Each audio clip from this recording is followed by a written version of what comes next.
for Tuesday, August 4th, 2020, is called into session. Ms. Stowe, would you lead us in prayer, please? Let us pray. Most gracious Heavenly Father, we thank you for this day, and we come before you humbly tonight, Lord, asking that you be with our teachers and our staff as they return to school tomorrow, and that you put a hedge of protection around them, and you allow them to let these days of preparation be meaningful as they learn how to deliver instruction in a different way. And Lord, we just pray for this board tonight that you would grant us wisdom and understanding as we make decisions that impact so many people. And we ask all of these things in the precious and holy name of the Master Teacher. Amen. Amen. I recommend approval of the agenda dated August 4th, 2020. Motion. Second. I have a motion and a second for the recommendation of approval of the agenda dated August 4th, 2020. Is there any discussion? If there is none, all those in favor say aye. Aye. Aye. Aye. And for the record, Ms. Bates is not with us this evening. All right. You ready? Mm-hmm. Okay. Well, good evening. We've had several requests from our community members, from some community members to address the board. It's been a while since we've had anybody address the board, but we haven't been in session publicly for a lot either, so we welcome that. Is Mr. Chris Keel here? All right, Mr. Keel. Miss Tammy Brown? Miss Brown? And Miss Teresa Jenkins? Is that correct? Did I spell it? Okay, correct. Okay, I'm going to go ahead and read something before Mr. Keel gets up to take the podium, and then we'll begin. All comments this evening will be limited to 5 minutes, so that everyone who wishes to address the board will be given an equal opportunity. In the event you wish to address the board on an issue involving the general reputation and good character, physical condition, professional competence, mental health, or in some instances, job performance of an individual, the board will hear your comments in executive session. Are either one of you planning to touch on any one of those areas? Okay, great. And again, since you all said you're unsure, you can talk to our attorney, Ms. Cynthia Thompson, but I think we covered that. All right, so Mr. Keel, if you would please come forward to the podium and give me a moment to start my timer here. When the timer does go off, I'll ask you to wrap up your comments and step down. Whenever you're ready, sir. All right. You can start. All right. Hello, I'm Chris Keel. I grew up in New Hope, Alabama, graduated from New Hope. So 15 years ago, I moved to Meridianville. Currently have a daughter at Hazel Green High School. What I want to talk about tonight is just the open communication given to the community. I feel like even as tough as what it is in these trying times of COVID and all, there could be better communication being passed through. First example is the survey that was sent out back in June asking the parents about the three options of what they wanted, whether it was in class, virtual, or a hybrid. To this day, I still don't know what those results are. You know, the decision was made July 22nd that Madison County, along with Huntsville City, Madison City, was going to go all virtual. And I know that it stated there that the deal is it was discussed with the medical professionals. Well, you know, I'm not going to get into the political side of it, of how that decision was made, because there's certain medical professionals that say that these kids need to be back in school. And the main thing is the kids who are healthy need to be back in school. You know, and for the ones who don't feel comfortable enough about going back to school, they have that virtual option.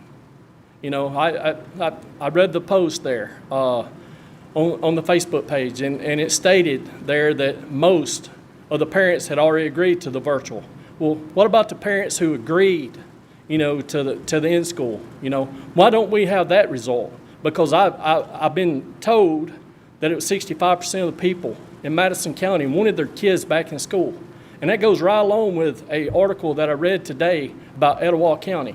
Etowah County has 8,000 students, 1,600 kids and their parents had decided that they wanted to go virtual. They're doing both. I don't understand why Madison County cannot do that. You know,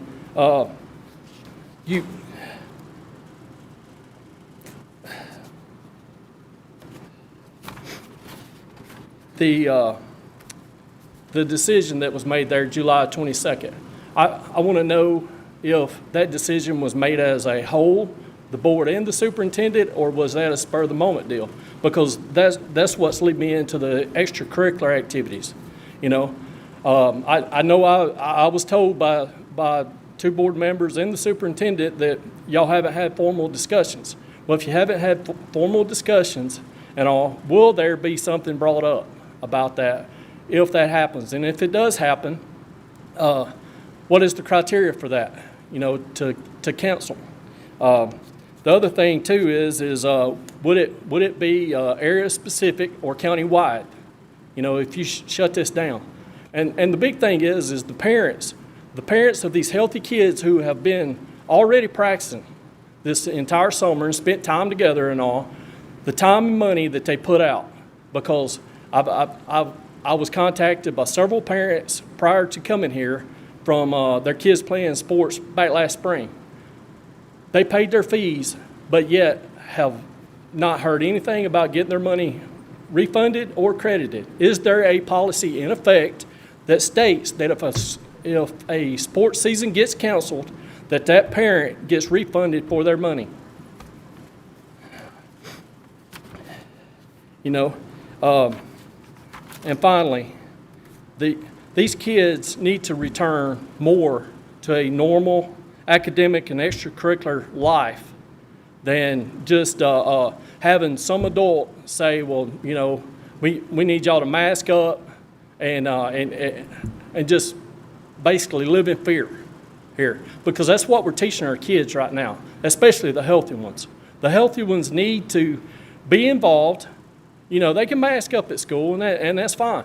And for the ones who are scared and stuff, and they have a rightful soul, they do. They have a rightful soul to be upset. But don't pull, you know, someone who's scared, who has an option to go virtual only as long as they want to all year, it appears, you know. But you have parents out here who want their kids back in school, and they don't have that option. Mr. Keel, thank you. Your 5 minutes is up. Well, Thank you very much. time. Thank you. Sure. Mr. Keel, when you were talking about the refund, was that for a spring sport? Yes, it was spring sports. The parents that I spoke to were, two of them were softball parents, Okay. and one was a baseball parent. And one of them was actually a senior. You know, the seniors, it was bad enough as it was that they had their season cut out from under them.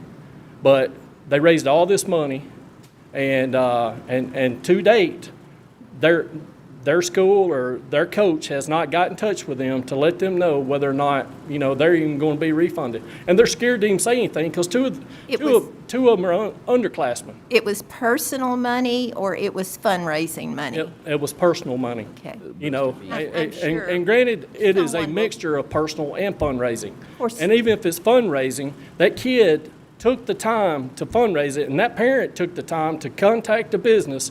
That business supported that kid and that sport, or thought that they was, and you know, for them to not be credited But toward of course- the coming season, or at least you know, receive their money back on a percentage wise, that's wrong.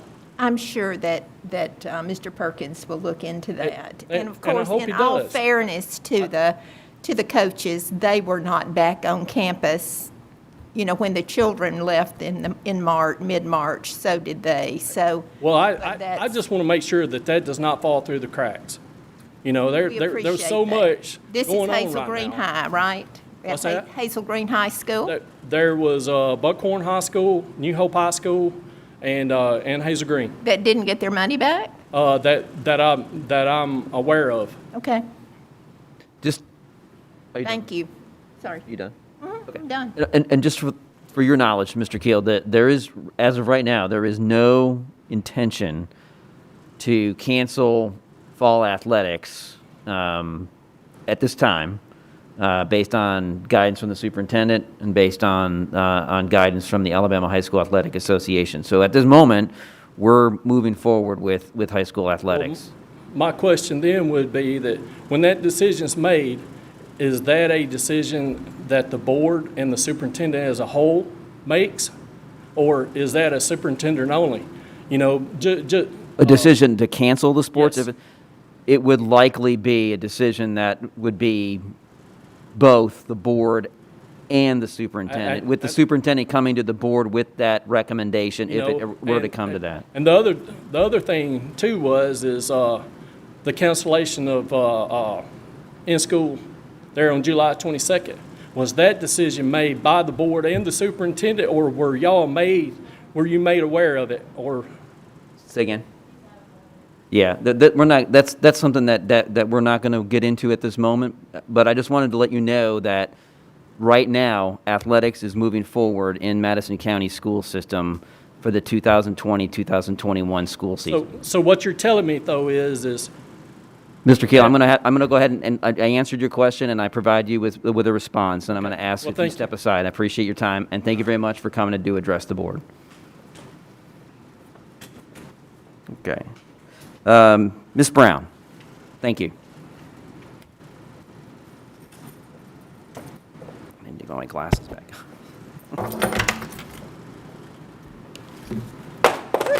Just let me know when you're ready and I'll start the Okay. timer. I'm ready. Okay, there you go. Mr. Perkins, Madison County School Board members, I'm Tammy Brown, and I'm proud to represent the certified employees of Madison County School System. As a Madison County native, tomorrow marks my 28th year of teaching solely for our Madison County schools at Central School. I come to speak today because, like many of my fellow educators, I have older parents, and my husband has underlying conditions. Additionally, my sweet granddaughter has unpredictable breathing issues we continue to monitor on a daily basis. Since March, I strategically arranged visits with my parents and other at-risk loved ones around essential errands to ensure our health and safety. Along those lines, I continue to visit my family members as often as possible in anticipation of this new and vastly different school year. Several months ago, this would not have even registered in one's mind. However, today it is a painful way of life. I struggle with the harsh reality that I could be the one to take this deadly virus back to my father, my husband, or even my sweet granddaughter. So I prepare a grocery shopping list with a calendar to mark the days I quarantine from family. I said all that to say this, simply, thank you. Thank you for thinking and taking care of teachers and the adults in our school system, school buildings, and those driving our buses. Thank you for taking on the stress and the anxiety of our community while protecting us. Thank you for trusting myself and colleagues to show our love for our students and learning through everything we do in these uncharted waters. Thank you for the late nights and early mornings of rethinking each decision and anticipating all the needs of our children. Thank you for charging us to not think of this as a less than educational environment, but merely as a different educational environment. Thank you for thinking about the stress we were facing. Thank you for taking the time to create a plan to keep everyone as safe as possible, even when you knew it would not please everyone. Thank you for giving us the opportunity to show our community that even in a crisis, we are capable and more than willing to educate our youth, that we can take what we do in the classroom and transform it into a great online learning experience. I, for one, will not let you down. Thank you. Thank you. Tammy, mask, or, I didn't even know that was you till I saw you. So, did you know it was me? Yes. Thank you. All right. Ms. Javins.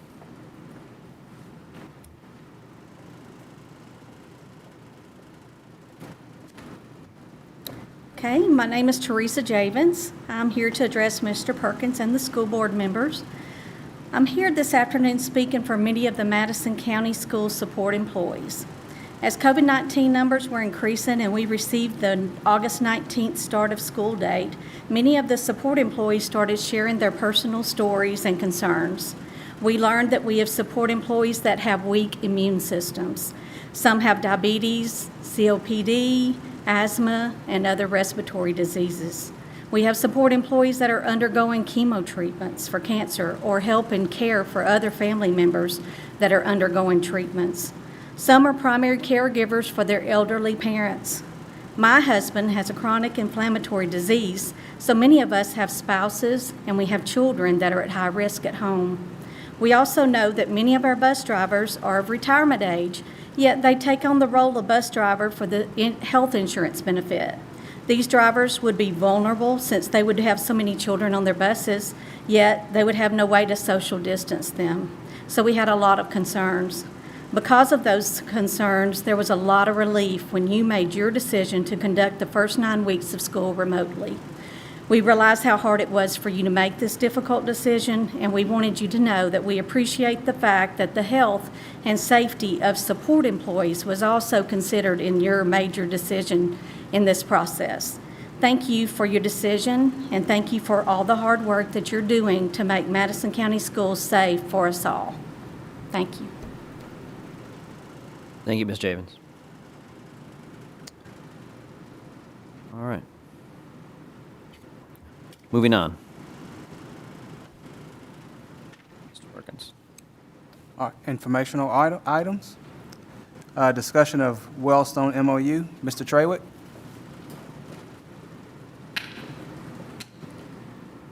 Thank you, Mr. Perkins.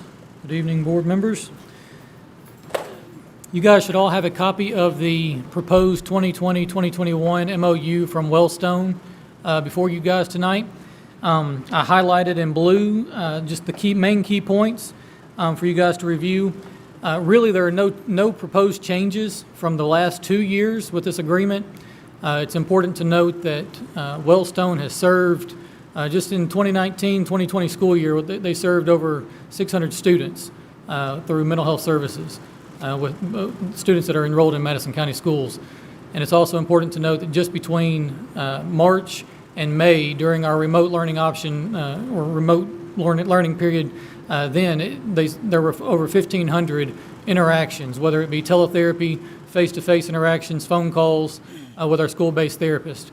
There are 15 different unique school-based therapists that are assigned to Madison County schools from the Nova Center. 3 schools have their own, and then the rest of the schools share school-based therapists among those 15. And so this MOU here is not changing from the previous years, and really and truly, it has been a huge blessing to our district to be able to have this partnership with Wellstone.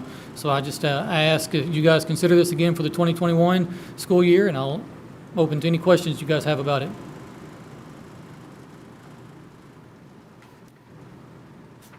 Anybody on the board have any questions other than what you?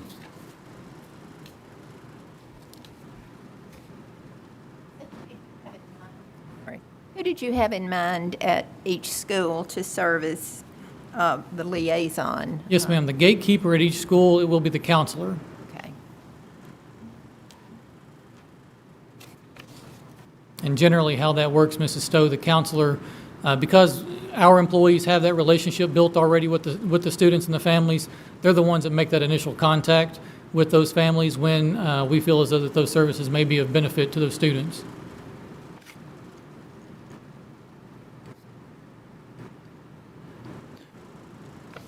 Anything else? Any other comments, questions? Okay. Thank you. Thank you. Item B, discussion of updates to Title IX policy. Ms. Thompson?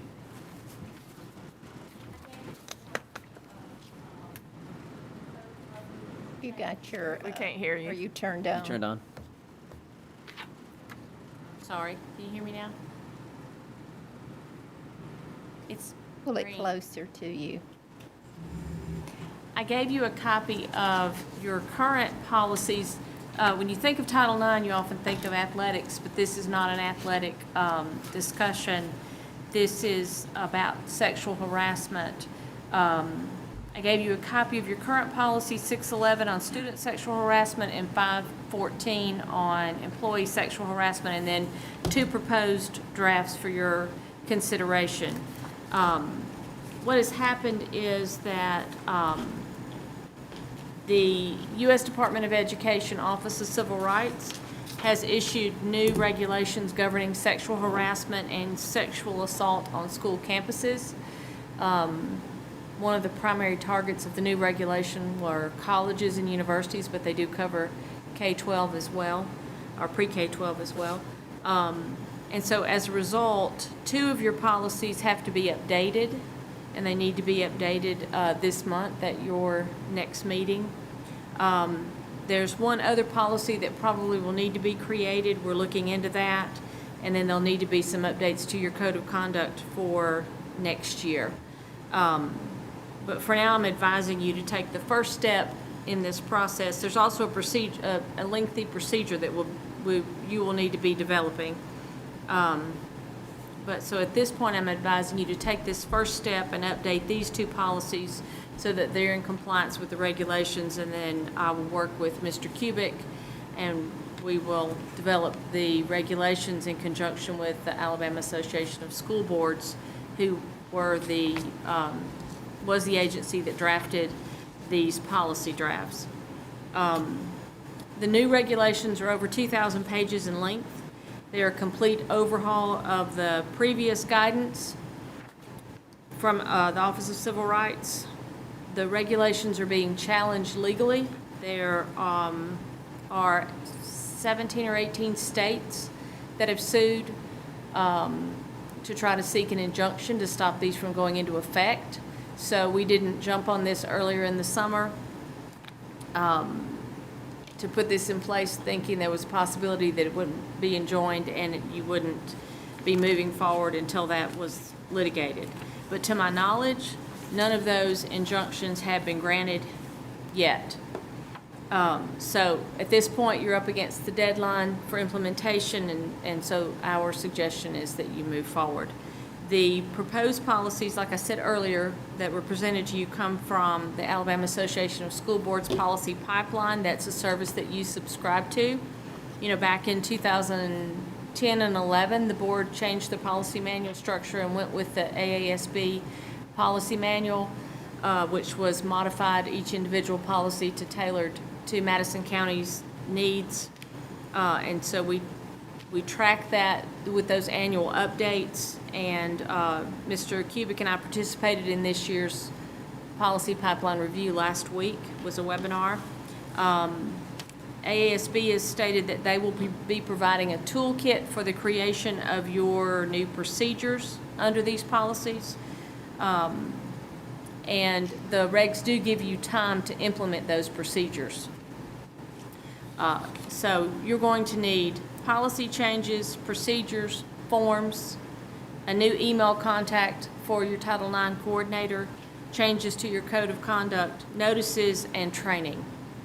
You already have a training module in place, and we can update that training module when we get to that point. But the first step that I'm advising you to take and asking the superintendent to recommend is to amend policies 514 and 611, and of course follow the proper procedure for the policy review process between now and your next meeting. a summary of some of the changes in the regulations. These regulations expressly recognize sexual harassment as a form of sex discrimination. The policy addresses a change to your employee grievance procedure, your student complaint procedure, student discipline changes, investigations, hearings, appeals, the services to be provided, and the communication of outcomes.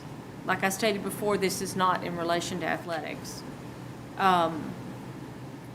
One change of note is that the definition of sexual harassment can include off-campus activities. Social media is going to become an issue that we'll need to address in the procedure. Your complaint process will be different under this procedure than it's been in the past. Some of these changes are for the positive, though, particularly on the pre-K-12 level. And one thing that will impact the training is that the complaint can be filed with any board employee. So literally, the complaint could be made to a bus driver.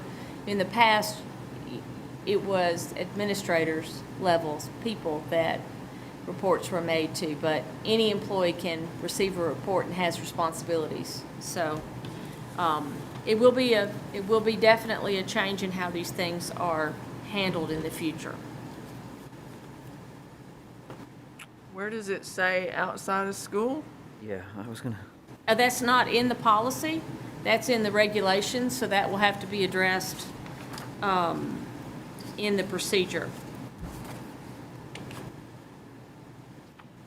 Well, it actually is in the policy if you look at 611-2B, where it says unwelcome conduct determined by the reasonable person to be so severe, pervasive, and objectively offensive that it effectively denies a person equal access to the school/school district's education program or activity. And then the activity is defined as on or off campus. And that's how it ties in.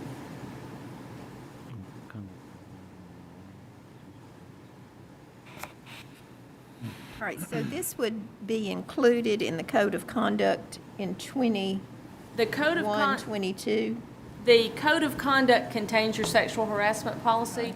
So when you update this policy, then when you go to update the next code of conduct, you would do that. And then there's also some language for your appointment of a Title IX coordinator, which you have in there. It's Mr. Kubik. And we're looking, I'm not sure that it goes any deeper than that, the changes that have to be made in the code of conduct.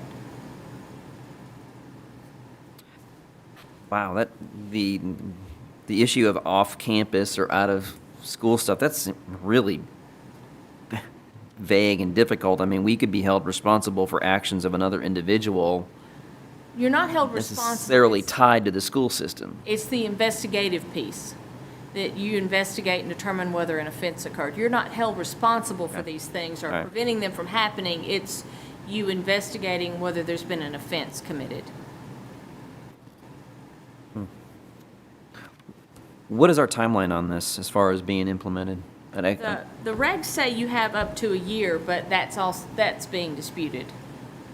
So the sooner the better for us to get this. Sooner the currently. better, yes. But we would like to wait until we see what AASB rolls out in that toolkit of procedures that they're planning on recommending. But you're saying we need to go ahead with the policy. You need to put the policy in place so that you're in compliance. Yes. And the policy directs the superintendent to develop procedures, so I'll be working with Mr. Perkins and Mr. Kubik to develop the procedures to implement the policy. So the regulations are not in question at this point? The regulations are being challenged in, I believe it's 4 different lawsuits at this point.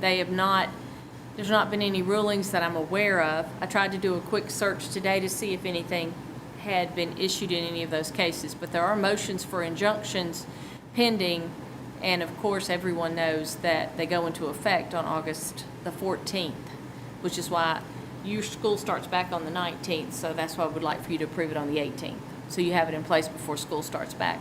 So I guess we're sort of in a sitting pattern to wait and see if an injunction is entered. I don't know if the courts are even considering them, but I know the motions are pending.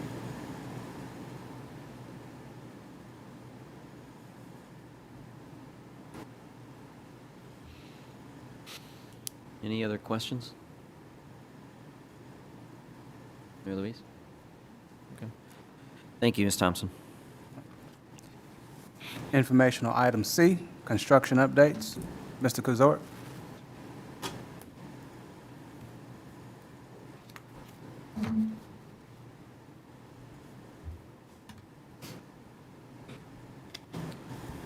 Good afternoon, everyone.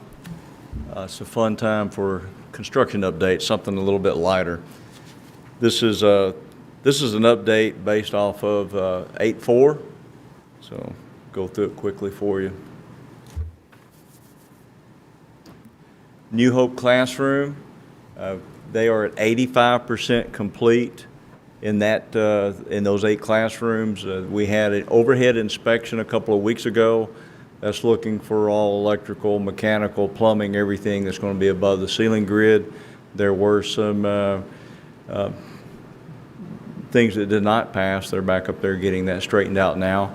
But we are at 85%, and we're still looking probably September timeframe, but they will be moving off of their, where they keep their, what we call a lay-down yard. There with their construction trailer, they're starting to clean that up here within the next couple of weeks. So, well, it's tracking well, looking really nice right now. Ms. Stowe, have you been through there yet? I haven't been in, but I've seen it from outside. Okay. They didn't ask me to go in. That's some of the overheads from it, just how it lays in between the middle school gym and the high school. Sparkman Middle School, glad to say that is 100% complete. That one was way behind. Valentine's Day, right? Yeah, that's an understatement, yes. There is a punch list. They are working on it. They were out there yesterday once again. It turned out really nice, although it took them a long time. I think the staff there is very excited about the changes. It gives the school a new look. We've got, additional security there now as well. It flows well, looks nice. So if you've not been out there, I would invite you to go out and take a look at it. It's decorated now since those pictures have come out. I think the best part of that, other than the new offices, is the covered walkway now between the up to the band room and the back parking lot where the bus rider line is. Not Yes. having the kids walking outside anymore. Correct, yeah, and I don't have a picture of that area, and there again, new signage, but it looks very nice. So they will forget the troubles of construction as they get set up in there and everybody gets back to normal work. Sparkman High School, we are at 98% complete as of yesterday. We had a substantially complete inspection yesterday there. We had it slated for 3 hours. We were there about 5 hours yesterday. We had a couple of items that did not, for life safety, did not pass. And with that, I've notified both principals. I don't want any staff in there, and it just keeps us our liability. It was nothing major. In the auditorium area, when the fire alarm goes off, the lights are supposed to come up and the sound goes down. It wasn't programmed to do so, and the gentleman that does the programming was not on site. And we had a couple other smaller items, but that's a major one because that area could hold 750 people, and we want it operating correctly. It's looking really, really nice, but like I say, we went through it for about 5 hours yesterday. The goal is they will get all of those this week. Matthew Danner, our state inspector, has made a commitment. He is very busy, but even if he has to come at 5 or 6 o'clock one day next week in the afternoon, we will finish the inspection and try to get it signed off on so that Sparkman, they can take access to the area, okay? And of course, there will be a punch list, even with that, but we will be able to gain them access into the building at that time. Lynn Fanning is one of our newest construction areas. We are at 14%. That's some aerial overhead from the drone, just to kind of give you an idea. The far end on the left picture, that's where the kitchen area will be. That's what you see all the plumbing, trying to get everything right where it belongs. You can see the footer layout, foundation, and how that will tie into the school. So everything is going well. Last week I was surprised that we made as much progress there with the weather they kept predicting all week. Actually, we had a good week there. Hey, I can hear myself. Yeah, all right. We've gotten the new water line, domestic water and fire protection water, tapped into the 10-inch water main right out there by the road now. So we will have, all that will be new from the road to the school. As you know, we've had plenty of water leaks in the past at Lynn Fanning. When we get through, that will be gone. So wanted to give you an update on it. We're still on track. We might be currently 2 weeks behind what they have drawn out, but we have time built into the schedule. Hazel Green Elementary, that's not an updated picture, but the freezer and cooler replacement, that is 100% complete. They've already got food back into the freezer and cooler. Then New Market, that is 100% complete as well. We've had the substantially complete there. We also have all of our warranties. I think the last thing I was waiting on was that exterior lighting for security. That was put up last week. So we could illuminate back where the tractor shed is at and that additional parking area there. It was very dark at night, so that is complete. New Hope Elementary, that's the partial roofing there at New Hope, and we did some there on the gym as well. 100% complete, and we're waiting on standard roofing to finish the punch list there. So that's your construction update. Everything is going well, and right now we're still on schedule for all the projects that we have started. Any questions or anything I might could answer? The Buckhorn Culinary? Oh, it's been complete. I'm Oh, sorry. that's done, okay. Yeah, it's been complete for some time. Yes, sir. Nanny, I don't know that they've had any classes go in because of, Obviously. COVID-19, but it's complete. If you'd like, I'll get you a picture. It looks very nice, probably very nice. about 93 days to find out what's under Monrovia. I was hoping you would not bring that up. Yes, ma'am.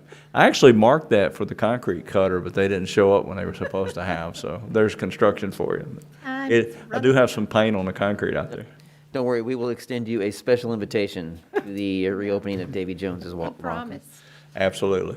Thank you for your support, okay? Thank you. Thanks, Joe.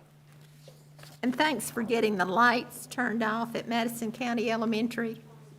Evidently, people on Keel Mountain, it's in their face.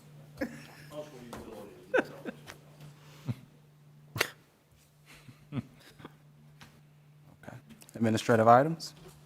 I recommend approval of the contracts for service as submitted. Motion. Second.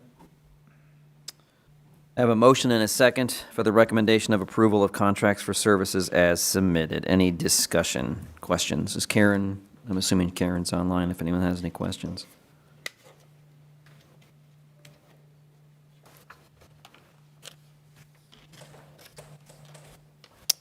If there are none, all those in favor say aye. Aye. Aye. Aye. I recommend approval of the following personnel items and addendum as submitted. Motion. Second. I have a motion and a second for the recommendation of approval of the following personnel items and addendum as submitted. And I'm assuming that this addendum is the most recent one that carries, okay, Ken sent out. Any discussion?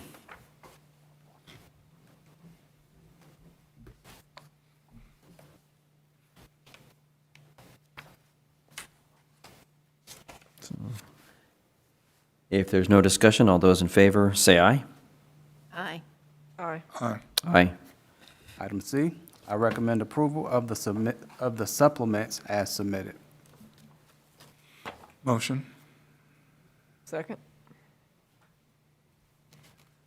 I have a motion and a second for the recommendation of approval of supplements as submitted. Any discussion?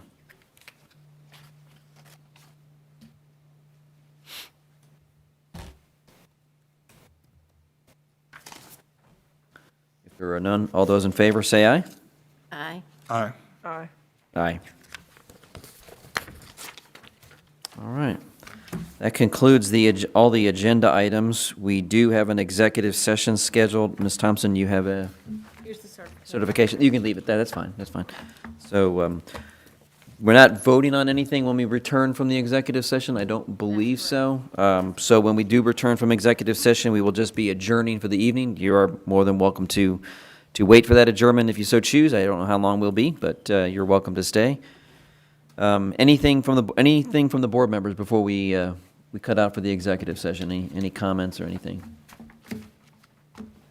Sherry?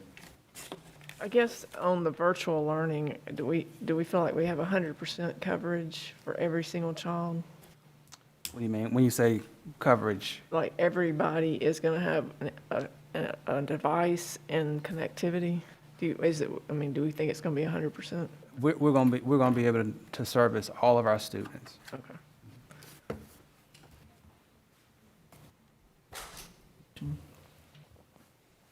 Ms. Stowe, anything? Nathan, anything? All right. I will entertain a motion to adjourn into executive session. So move. Second. I have a motion and a second to adjourn into executive session. Any additional discussion on that? If there is none, all those in favor say aye. Aye. Aye. Aye. We are adjourned into executive session. And we'll just stay right in here. Mr. Bossman.